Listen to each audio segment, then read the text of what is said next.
माननीय पोलीस आयुक्त यांचे मार्गदर्शनानुसार नागपूर शहरामध्ये जे ड्रग्ज आणि त्या संबंधित पदार्थ आहेत यांच्यावर सक्तीने कारवाई करण्याबद्दल ऑपरेशन थंडर अभियान सुरू आहे। आणि त्याचाच एक भाग म्हणून नागपूर शहरामध्ये बऱ्याच मोठ्या प्रमाणावर ड्रग्ज, गांजा आणि हुक्कांवर कारवाई मोठ्या प्रमाणावर सुरू आहे। पोलीस ठाणे अंबाझरी हद्दीतील काही हॉटेल मालक जे आहेत ते ग्राहकांना हुक्का पुरवित असल्याची गुप्त माहिती क्राईम विभाग यांना मिळालेली होती। त्या अनुषंगाने त्यांची टीम आणि आमच्या DB पथकाने फायर ब्रिगेडच्या मदतीने आतमध्ये प्रवेश मिळवलेला होता हॉटेलमध्ये। कारण हे जे हॉटेल मालक आहेत हे ग्राहकांना लपून छपून प्रवेश देऊन बाहेर गेटला ताला लावत होते, जेणेकरून पोलिसांची दिशाभूल व्हावी की इथं हॉटेलला ताला लावलेला आहे।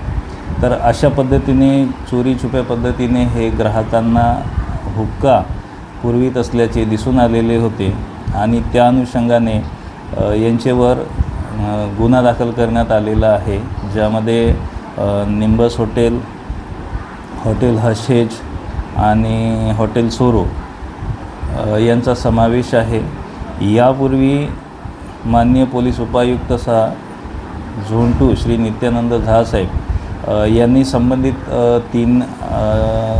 तीनही आस्थापनांना हुक्का तुम्ही पुरविणार नाही, अन्यथा तुमचं जे हॉटेल आहे आम्ही सील करू, अशा पद्धतीची नोटीस बजावलेली होती। परंतु ही नोटीस बजावल्यानंतर देखील यांच्याकडून त्या कायद्याची पायमल्ली करण्यात आलेली आहे। त्या अनुषंगाने माननीय पोलीस उपायुक्त झोन 2 यांच्या आदेशाने सदरचे तीनही जे हुक्का पार्लर आहेत ते 1 महिन्यासाठी सील करण्यात आलेले आहेत।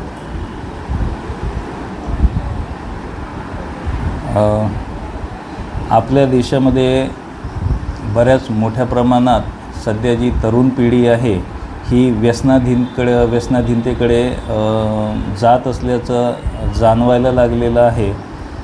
तर या कारवाईच्या निमित्ताने नागपूर पोलीस आयुक्तालयातर्फे मी सर्व नागरिकांना, सर्व युवकांना असं आवाहन करतो आहे, अशी विनंती करतो आहे की कुणीही हे असे जे विषारी पदार्थ आहेत, हुक्का, ड्रग्ज, गांजा याचं सेवन करू नये। हे तुमच्या शारीरिक मानसिक आरोग्यावर एक नकारात्मक परिणाम तर घडवून आणतात, सोबतच तुमचं आरोग्यावर आणि तुमच्या जीवनशैलीवर देखील फार मोठ्या प्रमाणात परिणाम घडवून आणतात।